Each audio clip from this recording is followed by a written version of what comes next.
Pria raksasa ini bernama Bernie Emerald. Ia adalah seorang pria yang baik hati, dan sangat menyayangi anak-anak.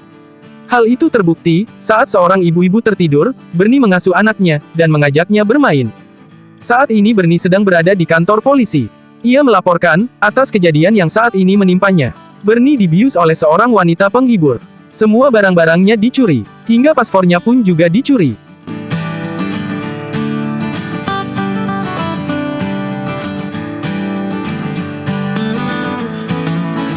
Seorang letnan muda yang bernama Pong, berjanji akan membantu Bernie hingga ia mendapatkan paspornya kembali. Dan untuk saat ini, Bernie disuruh pergi ke pusat pelayanan wisata.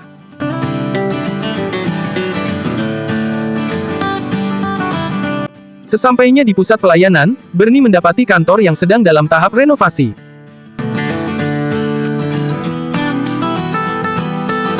Bernie berjalan tanpa arah dan tujuan. Hingga saat ia sedang beristirahat, tiba-tiba ia didatangi oleh 3 orang preman lokal. Si preman menanyakan seorang perempuan kecil, yang berlari ke arah situ.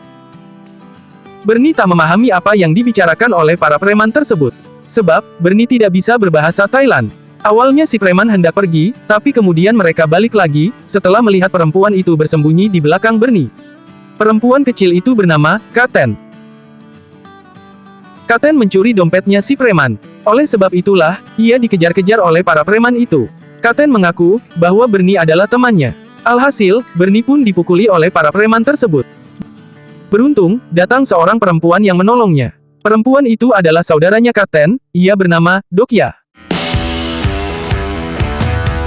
Dokya adalah mantan juara kickboxing.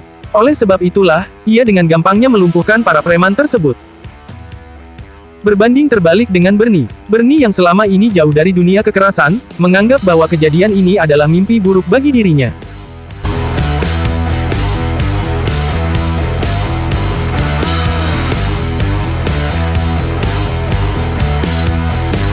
Awalnya Katen dan Dokya hendak meninggalkan Bernie.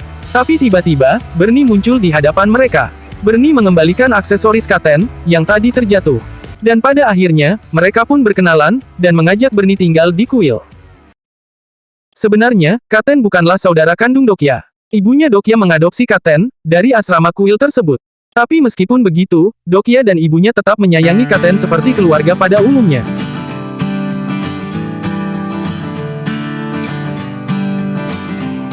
Malam harinya, Bernie tak bisa tidur, karena dikerjain oleh anak-anak. Hingga keesokan paginya, Bernie diajak bersosialisasi oleh para biksu. Bernie yang baik hati, sangat mudah beradaptasi dengan lingkungan. Ia juga cepat akrab dengan semua anak-anak yang ada di asrama.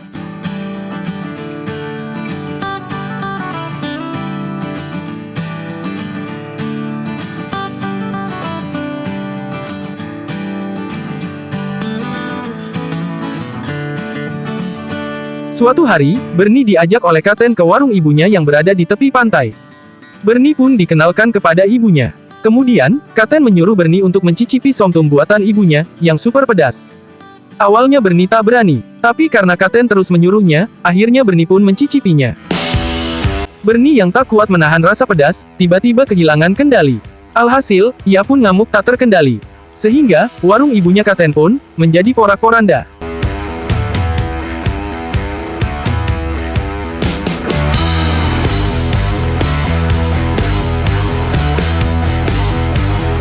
Bernie sangat menyesali peristiwa itu. Ia berjanji tidak akan pulang ke negaranya, sebelum bisa mengganti warung ibunya Katen.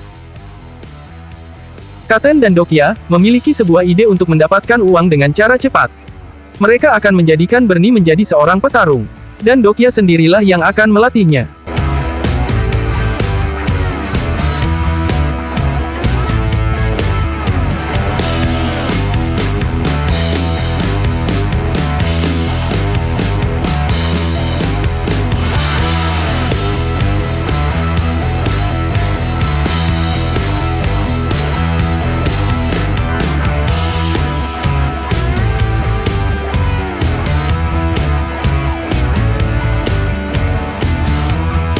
Hari demi hari, Dokya terus melatih Bernie. Dan sepertinya, Bernie memang tidak berbakat dalam ilmu bela diri. Di negaranya, Bernie bekerja sebagai pekuli kasar. Hingga suatu hari, ia mendapatkan undian untuk berlibur ke Pattaya. Bernie sangat bahagia, sebab baginya, ini adalah pencapaian terbesar dalam hidupnya.